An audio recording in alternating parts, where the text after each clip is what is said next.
అందరికీ నమస్కారం.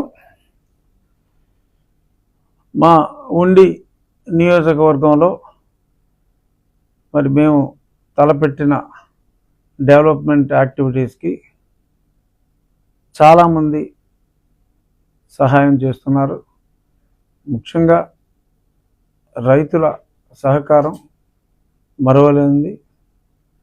అనుకున్న దానికన్నా కూడా ఇంకా కాస్త ఎక్కువగానే కూడా అందరూ కూడా స్పందిస్తున్నారు. ఇరిగేషన్, డ్రైన్స్, కెనాల్స్ అన్నీ చాలా చోట్ల సుమారు ఒక 10 స్థావరాల్లో 10 చోట్ల ఎట్ ఏ టైం స్టార్ట్ చేయడం జరిగింది.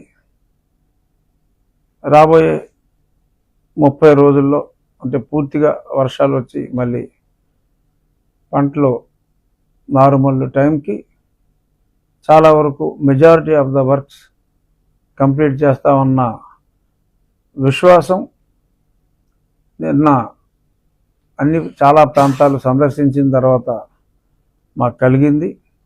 ఈ సందర్భంగా ఏదైతే మేము ఫండ్ కలెక్ట్ చేస్తున్నామో అది మా రైతులే కాదు, నా స్నేహితులు కూడా చాలామంది యాక్టివ్గా పార్టిసిపేట్ చేస్తున్నారు. ఇవాళ రిలీజ్ అయిన కల్కి 2898 నా చిరకాల మిత్రుడు అశ్వినీ దత్, చలసాని అశ్వినీ దత్ అంటే తెలియని వాళ్ళు లేరు. ఎన్నో గొప్ప గొప్ప సినిమాలు తీసిన వ్యక్తి. అలాగే నాగ్ అశ్విన్ దత్ గారి అల్లుడు నాగ్ అశ్విన్ డైరెక్షన్లో ఈరోజు ఉదయమే తెల్లవారుజామున ఎర్లీ మార్నింగ్ షో 4:15కి చూడటం జరిగింది. మన పురాణాలని గౌరవిస్తూ మన మహాభారతంలోని ఒక ఘట్టాన్ని ప్రేరణగా తీసుకుని పాండవుల వంశాంకురం అంటే అభిమన్యుడి వంశాంకురాన్ని అంతమొందించిన అశ్వత్థామ దగ్గర నుంచి ఆ కథని తీసుకెళ్ళిన విధానం అంటే మన మైథాలజీలో స్టార్ట్ అయ్యి అక్కడి నుంచి టెర్మినేటరు, స్టార్ వార్సు ఇటువంటి చిత్రాలను తలదిన్నే రీతిలో ఆ అవుట్లైన్తో మళ్ళీ క్లైమాక్స్కి వచ్చేటప్పటికి మళ్ళీ పురాణం క్యారెక్టర్స్ని తీసుకొచ్చి కల్కి 2 ఎప్పుడు వస్తుందా అని కట్టప్ప బాహుబలిని ఎందుకు చంపాడని చెప్పి అప్పుడు ఎంత టెన్షన్ పడ్డారో జనం. ఇప్పుడు ఏమవుతుంది?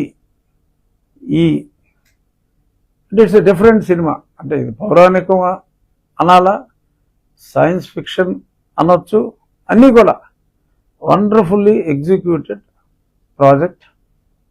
సో అందరూ కూడా మరి వాళ్ళందరికీ టికెట్లు దొరకవు, వీలైనంత త్వరగా ఆ సినిమా చూడమని ఈ సందర్భంగా నా మిత్రుడు నా ఉండి ఇన్ఫ్రాస్ట్రక్చర్ డ్రైనేజ్ డెవలప్మెంట్ ఫండ్కి 5 లక్షల రూపాయలు తన వంతుగా ఒక స్నేహితుడిగా నేను చేపట్టిన కార్యక్రమాలకి ఈ మంచికి ఆ సినిమా కూడా ఆల్ టైమ్ బ్లాక్ బస్టర్గా హిట్ అయిన సందర్భంగా నాకు ఇవ్వటం జరిగింది.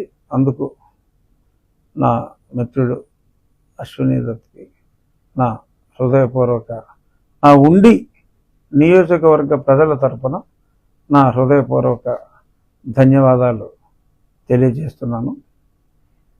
మళ్ళీ కమింగ్ బ్యాక్ టు